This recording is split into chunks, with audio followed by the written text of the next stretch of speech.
So remember those peppers that I put into the bag about 15 minutes ago? They've cooled down, and this is sort of, remember the skin was blackened, and you say, oh gosh, that's not going to look like I burnt my sandwiches, but actually, Lift it up a little higher, let me see. it's no problem because the steam from the bag comes between the skin and the flesh of the pepper, making it so you can actually peel the skin right off of the peppers. These may need another minute actually to get it to come off.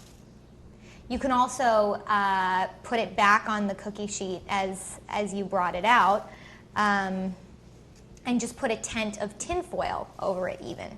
And you see how the flesh is now nice and soft, and you don't have the toughness of the...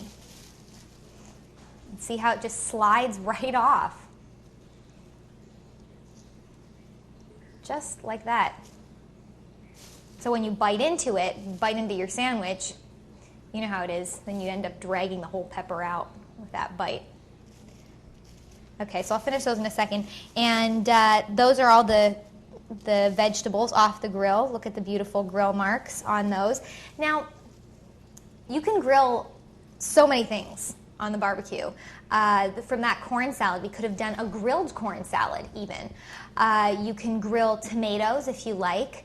I particularly like cherry tomatoes grilled, but you'd have to do those in a basket, as well as smaller mushrooms. Of course, we've got the shiitakes here, which don't slip through the grill. But if you were doing smaller mushrooms, then you might want to put them in a basket, as well as carrots. You can even do that way.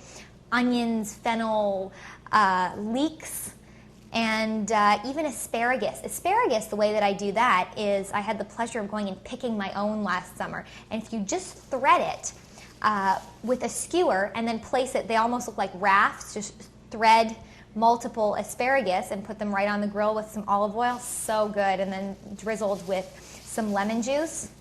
It's just wonderful. So I'm going to finish taking the skin off of these last. Look. Perfect.